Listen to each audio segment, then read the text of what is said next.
네, 학생 여러분 반갑습니다. 우리 벤처 리더십 9주차 강의를 벌써 제가 녹화를 하게 됐네요. 좀 복장하고 배경이 좀 다르죠?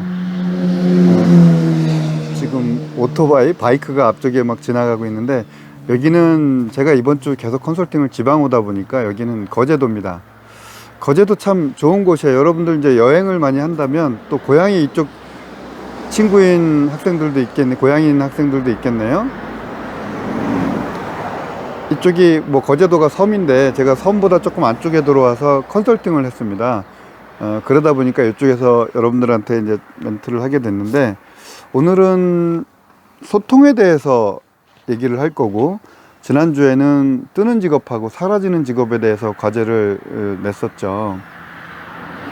여러분들끼리 제대로 토론을 하실 수도 있고 아니면 뭐 한 친구가 다 올릴 수도 있겠죠.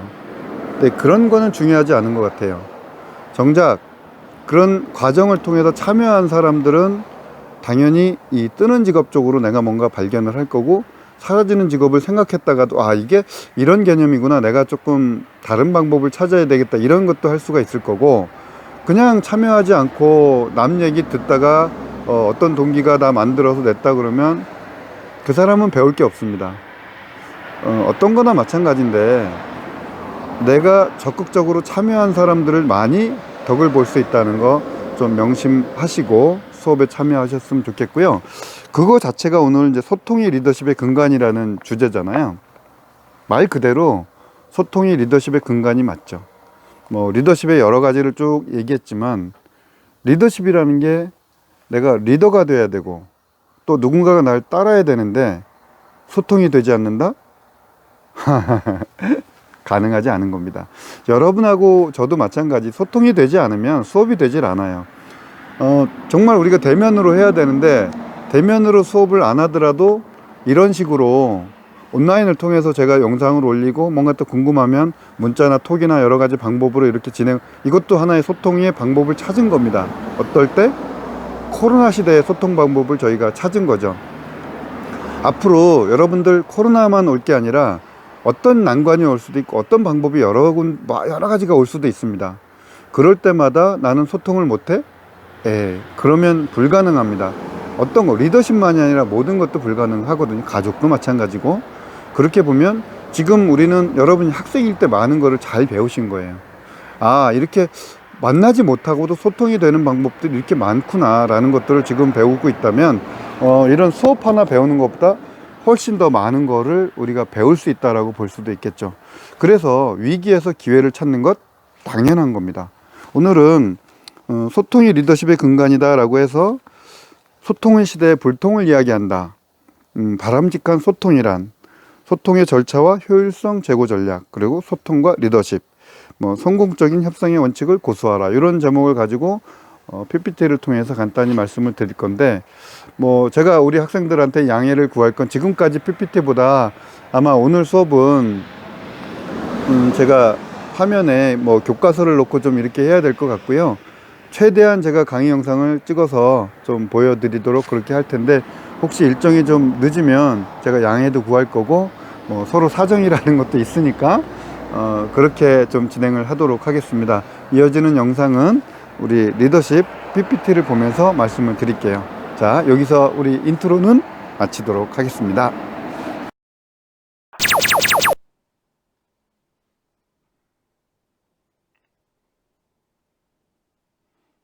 네, 벤처와 리더십 9주차 강의, 앞쪽에 제 얼굴로다가 인트로를 시작을 했고요. 거기는 이제 거제였습니다. 지금 여러분한테 내용을 소개를 할 텐데, 오늘은 제가 나와서 옆에서 뭐 이렇게 저렇게 제스처 하지 않고 목소리만 가지고 여러분들이랑 대화를 하도록 그렇게 할게요. 오늘은 제목이 뭐예요? 소통이 리더십의 근간이다. 어제까지가 아니죠. 지금 이제 이번 주도 아직 여러분들이 과제를 내고 있을 거예요. 그죠? 과제 이번 주 목요일까지 과제를 낼 거니까 그것도 열심히 좀 해주시고, 그 다음에 이제 소통이라는 주제를 가지고 강의를 진행을 할 겁니다. 소통만큼 중요한 게 없겠죠. 또 리더십을 발휘하려면 소통을 꼭 해야 된다라는 거 명심하면서 시작을 하겠습니다.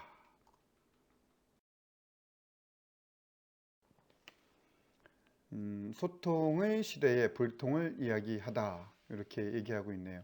이제 아래쪽에 보면 도미니크 볼튼이 이제 자신의 저서에 불통의 시대에 소통을 읽다라고 해야 되겠네요. 그죠? 기술의 발달로 인해 정보는 많아졌지만 소통은 더욱 어려워졌다.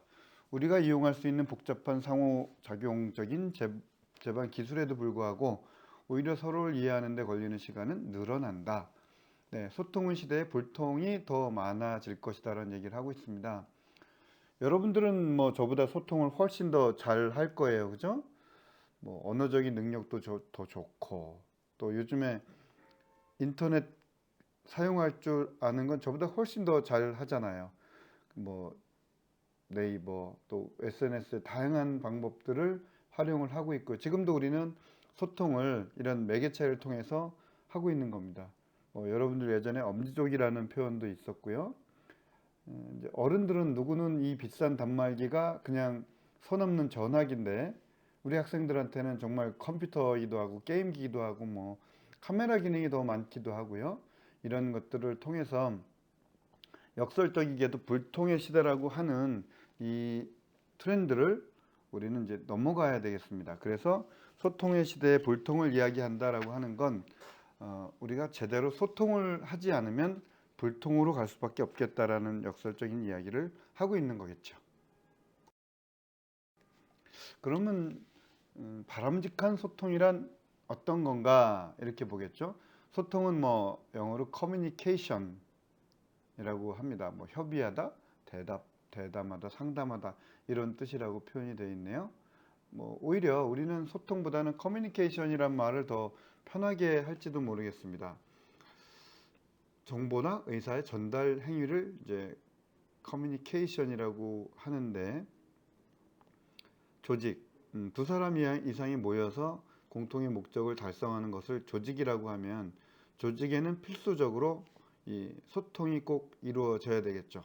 그러니까 조직 소통은 뭐 사회 체계나 조직을 이해하는데 가장 기본적인 과정이고 조직과 그 구성원들은 소통을 통해 정보 교환, 공동 이해 형성, 활동 조정, 영향력 행사, 사회화, 신념 체계와 상징 체계 형성과 유지 등을 할 수 있다라는 게 니콜슨이 논문에서 이야기하고 있는 거죠.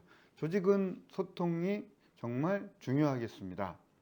그것만 알면 될 것 같아요. 여러분들 지금 뭐 끝물에 제가 과제도 이번 주도 과제를 줄 건데 지난주에 과제하면서 소통이 되지 않으면 가장 간단하지만 그 답을 찾는 게 그렇게 쉽지만은 않습니다.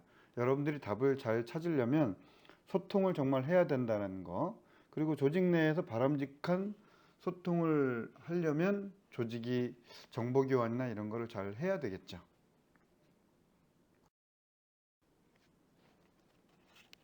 자, 소통의 절차와 효율성 제고 전략. 소통의 절차는 밑에 이제 그림으로 이렇게 나와 있잖아요. 그죠? 발신자가 뭐 암호화 매체를 통해서 보내면 이걸 다시 복호화 해가지고 수신자가 받으면 이제 피드백을 보내는 이게 가장 소통의 절차죠. 예전엔 뭐 여러분들 아시지만 소통을 멀리서도 소리를 질렀고 그 다음에 이렇게 시를 통해서 아니면 뭐 우리나라에서도 지방 가면 멀리서부터 보내야 되니까 봉수라는 게 있었고 또 횃불 뭐 이런 거 또 연기 이런 게 이제 소통의 방법이었는데 요즘은 그런 거 하면 이제 옛날 사람이고요. 요즘엔 직접 전화를 하든지 아니면 목소리를 통해서 영상을 통해서 이런 소통을 하게 되는 거죠. 내가 보내는 방법을 지금은 너무나 다양한 방법으로 할 수가 있습니다. 뭐 그림을 통해서 이렇게 표현을 할 수 있고 거기에 목소리를 통해서 할 수 있고 표정을 통해서 할 수 있고 그러니까 뭔가 답답하면 우리는 빨리 영상 켜가지고 직접 그 사람의 얼굴을 보면서 소통을 할 수 있겠죠. 그죠? 그러니까 기본적인 건 발신자가 뭔가 방법을 통해서 보내면 받는 사람은 그런 방법을 복호화, 암호화한 것을 다시 풀어내면서 수신을 하는 그런 절차를 밟게 되겠고요.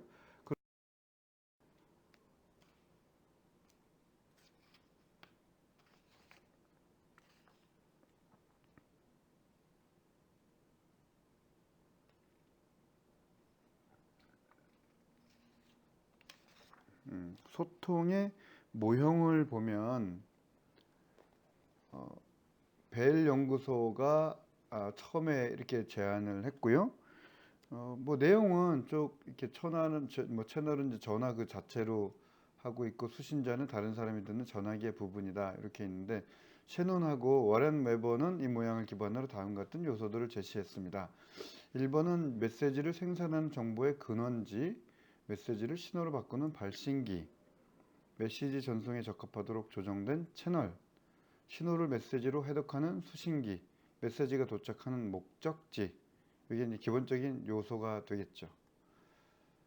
그래서 셰논하고 웨버는 세 단계 문제가 있다고 주장했는데, 첫째는 기술적인 문제로 메시지가 얼마나 정확하게 전송될 수 있는가 하는 것이 문제고, 둘째는 의미상의 문제로 의미가 얼마나 정확하게 전달될 수 있는가, 셋째는 유효성의 문제로 전달된 의미가 얼마나 효과적으로 행동에 영향을 줄 것인가 하는 면을 살펴보아야 한다고 했습니다. 다음 장에 이제 매체의 풍부성의 이론이 나와 있습니다. 이 영어로 이 사람 뭐죠? 다프트하고 렌젤인가요? 선생님이라고 참 이것도 잘 모르네요. 제가 뭐 교재를 갖고 하다 보니까 이제 매체 풍부성의 이론은 두 가지 전제를 설명을 하고 있습니다. 하나는 조직 내에서의 소통의 목적은 정보의 불확실성과 모호성을 줄이기 위해 정보를 처리한다.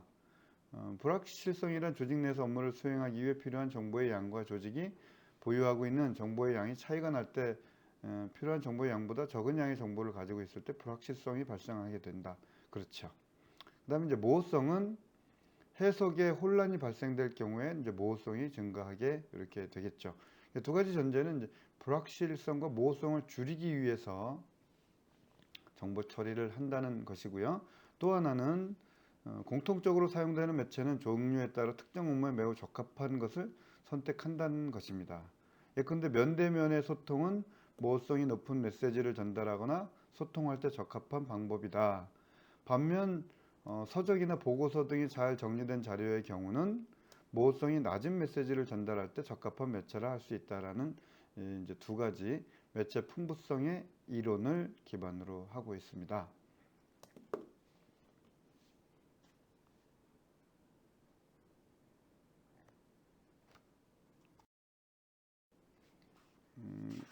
다음으로 우리가 소통과 리더십. 리더십하고 소통 환경은 아주 밀접한 관계가 있겠죠, 그죠? 지금은 뭐 이제 완전 소통의 시대라는 거는 누구나 알고 있고요. 권위주의는 날아가 버린 지 오래죠. 수직적인 문화보다는 소통을 중심으로 수평적인 조직 문화로 바뀌고 있고요. 그러다 보니까 뭐 기업이나 관공서나 어떤 NGO 조직들, 조직으로 있는 곳들은 이런 소통을 이제 무시할 수 없는 대사가 됐고요. 그래서 소통은 리더십과는 아주 직결되는 것이 되겠습니다. 소통을 못하는 리더는 조직에 버틸 수가 없겠죠. 뭐 그런데 이제 현실적으로는 대부분의 이런 얘기를 많이 하고 있지만 실제 정부나 뭐 정치인들은 소통을 제대로 하는지 보면 우리가 매스컴을 통해서 보는 소통은 그렇게 잘하고 있는 것 같지는 않아요. 실제는 뭐 귀를 닫고 있고 귀를 막고 있고 입을 닫고 있고 국가 경제 안보 청년 실업 문제 교육 문제 등 이슈에 대해서 모르쇠로 일관하고 있는 일들이 많다라는 게 우리가 뭐 TV 매체를 보고 있는데 그게 전부라고 볼 수는 없고요. 어쨌든 이런 거를 쭉 보면 리더의 소통 활동은 리더십의 핵심이다. 그래서 소통에 실패한 리더는 실패한 리더다. 말이 좀 표현이 그런데 소통에 실패하면 실패한 리더가 될 수밖에 없다라는 것이 현실적인 이야기가 되겠네요. 그럼 이제 리더십과 소통의 관계는 어떤 걸까? 뭐 관계가 뭐가 있겠습니까? 무조건 그게 그거죠. 앞에 있는 속담들을 보면 유원자 불필유 덕. 훌륭한 말을 한다고 해서 그가 반드시 훌륭한 인격의 소유자는 아니다. 화이부실. 겉보기는 그럴싸한데 속은 텅 비어 있다. 도원 공감, 못된 사람일수록 듣기 좋은 말을 잘한다. 이런 말들은 이제 전부 말의 중요성을 강조하고 있는 건데요. 다시 말해서 이제 말을 많이 하는 것은 중요한 것이 아니고 실제 담은 가치와 의미가 중요하다는 말을 하는 거겠죠. 경영을 하는 사람, 또 조직을 운영하는 사람은 더군다나 더 말해 뭐 하겠습니까? 조직 구성원들의 신뢰를 한 몸에 받는 사람들을 보면 말을 하는 것보다는 다른 사람의 말을 경청하고 자신의 생각이나 미처 생각하지 못했던 사실을 확인하고 문제점을 찾아내서 개선하려고 노력 기울이는 사람들이 있습니다. 그래서 리더십과 소통의 관계를 보면 적극적으로 경청하고 경청을 통해서 소통하는 리더야만이 앞쪽에 얘기했던 그 성공할 수 있는 요소가 분명히 되겠죠. 그죠? 리더의 회의 진행 능력을 먼저 보겠습니다. 리더가 회의 진행하는 방식을 보면 리더십이 스타일이 어떤 건지 이제 가늠할 수가 있겠죠. 비효율적인 회의 진행 방식을 보면 회의 시간이 길어지기만 하고 의제가 불명확하고 또 회의를 진행을 했는데 몇 사람이 전부 좌우하고 이런 거는 효율적인 리더라고 볼 수가 없겠죠. 이런 리더는 결국 성공한 리더라고 연결할 수가 없을 겁니다. 그러니까 리더는 회의 진행 능력이 있어야 되겠다라는 거가 되겠고요. 리더 유형별 의사 결정 방식을 보면 첫째는 이제 독재자형의 경우는 조직 구성원들의 의견을 이제 무관하게 일방적으로 하는 경우가 되겠고요. 두 번째 훈계자형은 이제 독재자형하고 유사한데 좀 차이점은 일방적으로 진행을 하지 않지만 자신의 의견을 그냥 일방적으로 통보하고 훈계 설득하는 비슷한 유형이 좀 되겠고요. 셋째는 의견 수렴형. 최종 의사결정은 리더가 주도하지만 의사결정을 하기 전에 구성원들의 의견을 청취한다는 게 특징이 될 거고요. 넷째는 이제 완전 합의형. 모든 조직 구성원들의 합의나 절대적인 지지가 있을 때까지 의사결정을 보류하는 스타일이 될 텐데 이런 경우는 좀 무능한 리더일 경우가 많고요. 역량이 부족할 경우가 해당이 되겠습니다. 다섯째는 이제 자유방임형. 자신이 의사결정에 참여하지 않고 구성원들에게 결정을 일임하는 유형이다. 의견이 하나로 모아지지 않을 경우에는 의사결정 자체가 불가능하다는 문제점이 있겠죠. 그러니까 앞쪽에 얘기했던 독재자형, 훈계자형, 의견 수렴형, 완전 합의형, 자유방임형 어떤 게 중요하다 이렇게 할 수가 없겠지만 그래도 의견 수렴을 통해서 의견을 청취하고 그리고 어떤 결정을 해 나가는 바람직한 리더 유형이라고 볼 수가 있겠네요.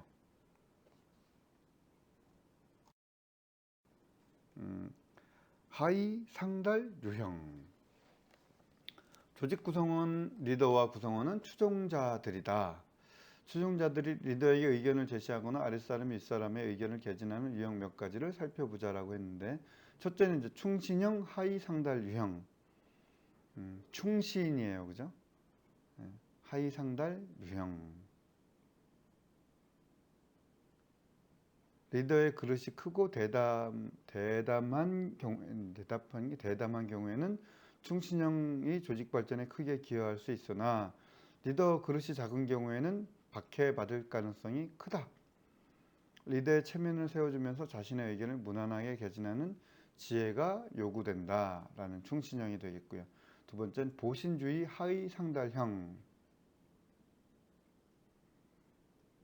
자신의 의중을 잘 드러내지 않고 리더의 비리를 보고도 못 본 척하고 들어도 못 들은 척하면서 자신의 사리사욕을 추구하는 스타일이다.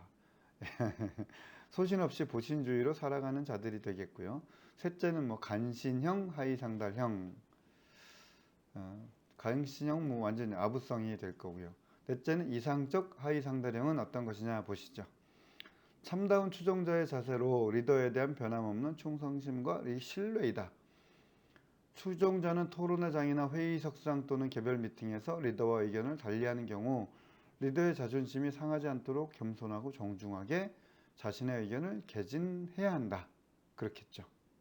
뭐 부당할 때는 사표를 던질 수도 있지만 타산지석으로 삼아 자신의 성장의 걸음으로 삼을 수도 있는 하이상달 유형이 있겠습니다. 리더십과 소통의 기능을 보면요.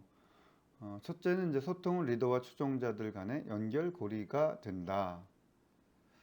소통이란 사람과 사람과 환경을 연결시켜주는 이제 고리 역할을 하다 보니까 추종자들 간의 연결고리가 되겠죠. 그죠? 소통을 통해 리더와 팔로워 간의 의견을 공유하고 조직의 전략이나 목표, 실행 계획 등을 일관성 있게 추진해 나갈 수 있는 역할이 되겠습니다. 둘째, 소통의 과정에서 논리적이고 합리적인 의사결정을 가능케 한다. 언어적인 측면에서 보면 인간이 언어를 사용할 경우 인간의 정신적 발달 효과가 있으며 정서적 발달에 도움이 된다. 타인과의 대화를 통해 자신의 생각을 정리하는 것이 가능해진다. 또한 토론과 대화를 통해 자신의 허점을 발견할 수도 있으며 리더는 소통을 통해 논리성과 개념을 틀을 명확히 하게 정립할 수도 있다라고 보는 거고요. 셋째, 소통은 말하는 사람과 듣는 사람의 행동을 규제하는 효과가 있다.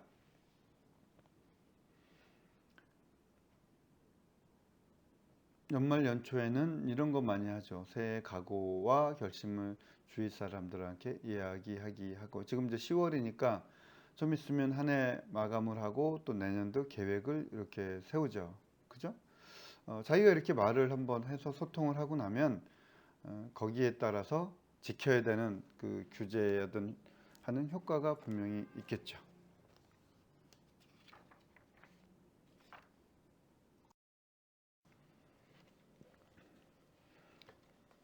네, 리더의 소통 활동에 대해서 보겠습니다. 이제 리더가 되면 뭐 소통을 하기 위해서 다양한 활동을 해야 되고요. 또 소통을 잘하는 게 리더가 성공하는 지름길이라고 이제 앞쪽에서도 얘기를 했잖아요. 그러다 보니까 이제 리더가 되면 공식석상에서 스피치를 해야 되는데 어떤 걸 하면 좋을까라는 거고요. 두 가지가 되겠습니다. 먼저 뭐 가장 중요한 건 청중이 누군지를 알아야 되겠죠. 내가 이야기하는 대상이 누군지를 알아서 뭐 학생인지 아니면 성인인지 아이들인지 또는 어떤 걸 좋아하는지 이런 청중들의 내용 성향을 정확히 파악을 하면 그분 대상으로 뭐 유머든 어떤 것 내용을 잘 짤 수가 있겠고요. 그 다음에 청중의 그 모이는 목적을 정확히 알면 스피치를 이제 정확히 할 수가 있겠죠. 그래서 첫 번째는 대상 청중들에 적합하고 모임의 목적에 맞는 스피치를 해야 한다.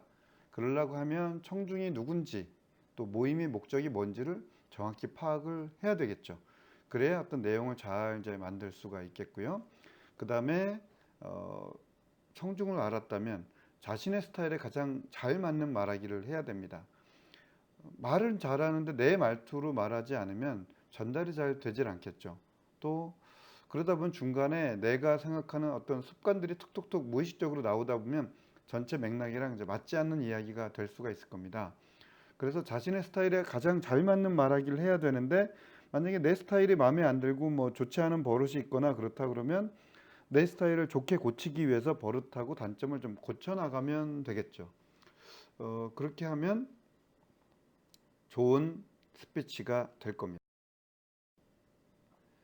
음, 앞장에 이제 이어서 좋은 스피치가 되기 위해서 여러 가지가 뭐 습관을 고치고 이런 게 있겠지만 먼저 공공 스피치를 준비하는 게 필요하다면 6가지 단계를 이게 나눌 수가 있는데 뭐 공공 스피치라는 건 어디 가서도 말할 때 이렇게 6단계를 지키는 거면 훨씬 효과적으로 할 수 있을 것 같아요. 첫째가 사전 계획, 그 다음에 내용 구성, 언어의 사용, 리허설, 스피치 실행, 질문에 답하기. 여섯 가지가 있고요. 요거는 이제 하나씩 다음 장에서 살펴보도록 그렇게 하겠습니다.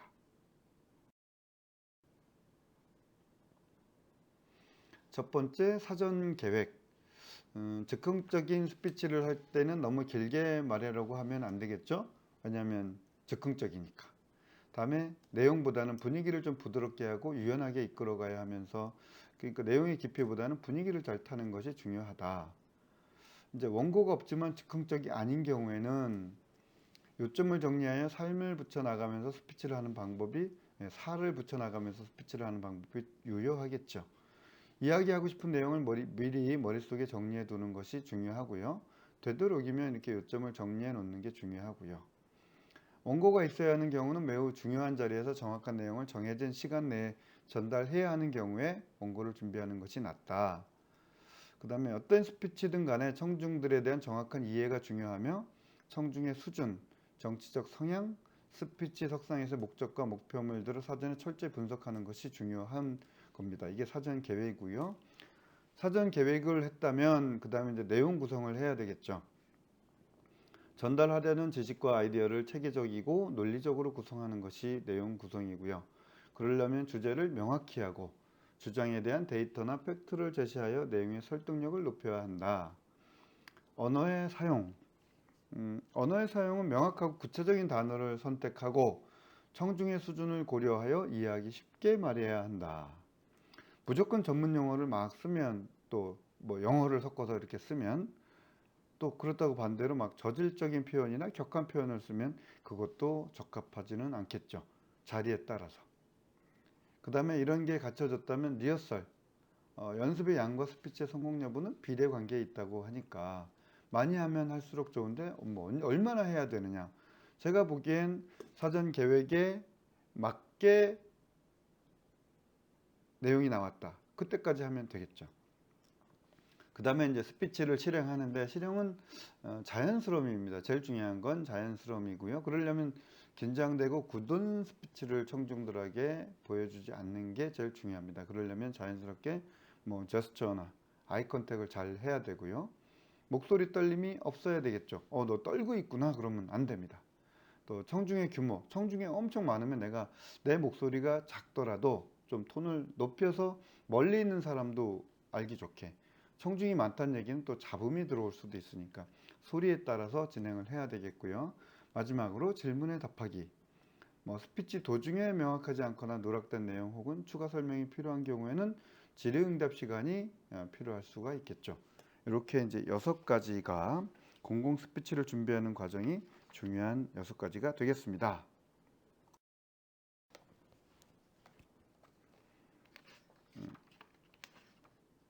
그 다음으로 리더의 소통 활동 중에서 이제 조직의 비전과 전략의 전파. 리더는 소통을 하기 위해서는 이제 조직의 비전과 전략을 전파하는 역할이 중요하겠죠. 그 다음에 방향성에 대한 설득. 리더가 어떤 방향성을 잡았는데 추종자들이 따르지 않는다 그러면 어렵겠죠.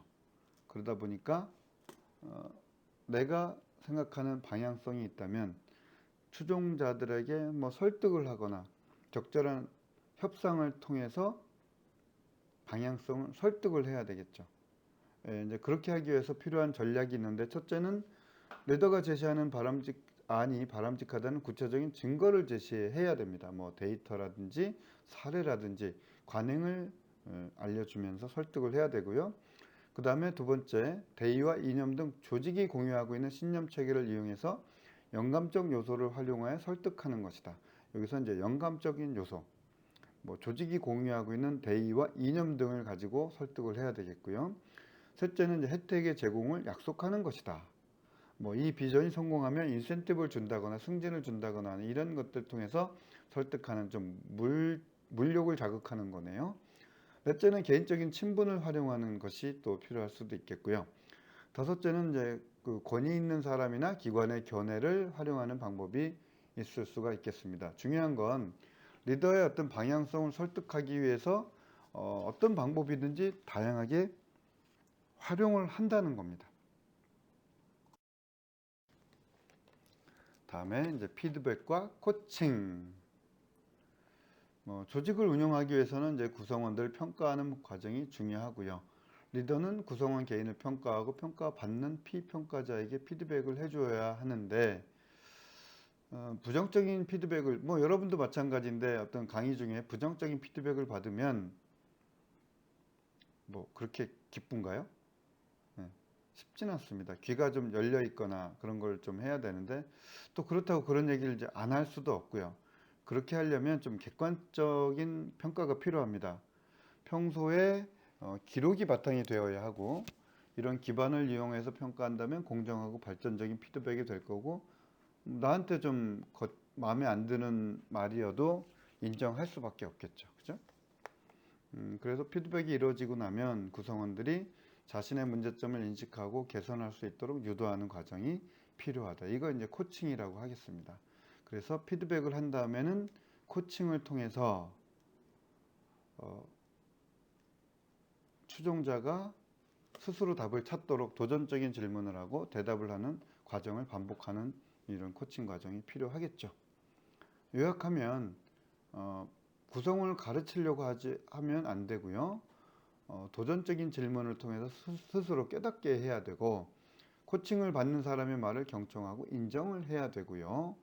그 다음에 원하는 것을 파악하여 코칭 받을 주제를 선정해야 하고, 하나씩 차근차근 주제를 다뤄나가야 한다. 코칭을 하고 제시된 사례들을 공유한다. 조언이 필요한 경우 구성원의 동의를 구한 후 조언한다. 도전적인 목표나 개선된 행동의 변화를 요구한다 라는 게 코칭을 할 때 유의할 점이 되겠습니다. 여러분들이 뭐 코칭을 받을 수도 있지만 또 누군가에게 코칭을 할 때는 이런 거를 유의해서 진행을 해야 되겠습니다. 마지막으로 성공적인 협상의 원칙을 고수하라. 리더는 설득 역량도 가져야 하지만 협상 능력도 발휘해야 한다라는 게 기본이죠. 설득이라는 게 다 비슷합니다. 또 협상도 마찬가지고 소통의 기반이 되겠죠. 첫째는 이제 사람과 문제를 분리해야 한다. 그러니까 여기 밑에 나와 있듯이 죄는 미워하되 사람은 미워하지 마라 이런 거죠. 저 사람이랑 협상을 한다 이런 게 아니고 그 문제를 풀기 위해서 협상을 하는 거죠. 그래서 협상 과정에서 뭐 양보하는 것이 내가 지는 것이 아니라, 협상을 해서 뭔가 결론을 낸다는 것은 결론을 내는 사람이 이길 수도 있는 겁니다. 내가 협상에서 물러선다 그래서 그게 무조건 지는 것은 아니다. 이런 쪽으로 생각을 해봐야 되겠고요. 그러려고 그러면 사람과 문제를 분리해야 한다. 둘째는 협상의 초점은 주장을 하기 위한 것이 아니라 이해를 얻어내는 것이다. 이런 거에 유의를 해야 되겠고요. 셋째는 이제 상호 윈윈할 수 있는 대안을 찾아야 한다. 넷째는 상호 동의가 가능한 객관적 기준의 적용을 끝까지 준수하라 라는 것이 협상력을 발휘하기 위한 네 가지 요소가 되겠습니다. 이상으로 우리 이번 주제는 좀 책을 보면서 책에 나와 있는 내용들을 여러분과 같이 대화를 했고요. 여러분들 뭐 책을 보면서 또 궁금한 거 있으면, 또 내용에 대해서 좀 미진한 게 있으면 언제든지 우리 소통 잘 해야 되는 거 알고 있죠? 소통을 저한테 보내주시면 여러분과 소통하면서 답을 찾는, 그렇게 진행을 하도록 하겠습니다. 아시겠죠? 자, 이번 주도 저희가 이제 수업을 한다면 요 정도 수업을 쭉 진행을 하고 학생들한테 이제 과제를 하고 조별 활동을 진행을 할 텐데 어렵잖아요. 그래서 여러분들한테 이제 조별 활동 과제 숙제를 냈습니다. 숙제는 뭐냐면 두 가지에 대해서 얘기를 해보는 겁니다. 우리 조장이 진행을 하면서 소통을 못하는 리더는 어떤 리더일까라는 주제를 가지고 쭉 답을 한번 찾아보는 겁니다. 이런 사람이 소통을 못하는 리더다라는 내용을 한번 찾아보고요. 조장이나 아니면 요 파트를 진행하는 리더가 내용을 취합해서 이렇게 장표를 하나 만들면 되겠습니다. 두 번째는 이제 소통을 잘 못하는, 앞에는 못하는 리더고, 두 번째는 소통을 잘하는 리더는 어떤 행동을 하는 리더, 어떤 이제 생각을 하는 리더, 어떤 표현을 하는 리더, 이렇게 좀 내용을 잡아보면 소통을 잘하는 리더는 어떤 것이다라는 의견들을 쭉 취합을 해서 뭐 같은 거는 줄이고 다른 것들은 내용을 만들면 되겠습니다. 여기는 장수의 조별 활동이니까 장수 제한은 하지 않을 테니까 이런 포맷에 맞춰서 내용을 갖고 있고요. 각자들이 이런 토론을 통해서 느낀 점, 어떤 점을 느꼈는지 뭐 각자 개인적인 의견을 좀 취합해도 되고요. 그 공통적인 느낀 점을 취합해도 되겠습니다. 조장이 전체 활동에 대한 내용을 취합을 해서 주제 다시 한번 말씀드리지만 소통 못하는 리더 그리고 소통 잘하는 리더에 대한 주제를 갖고 토론을 통해서 내용을 취합한 다음에 정리를 하고 그 다음에 아래 느낀 점들을 각자 이야기한 것들 정리해서 내용을 만든 다음에 우리 블랙보드에 과제에 제출하면 되겠습니다. 아시겠죠? 이 내용대로 하시면 됩니다. 자, 이번 주는 여기까지 하고요. 다음 주에 제가 얼굴을 좀 보여드릴까요? 얼굴 보는 게 나을까요? 피드백을 한번 해주세요. 교수의 얼굴을 보고 싶다. 그럼 얼굴을 보여드릴 거고 얼굴 안 보는 게 좋다. 그러면 이 방식대로 할 거고요. 여러분들의 피드백을 기대하면서 오늘 강의는 여기까지 마치겠습니다. 안녕.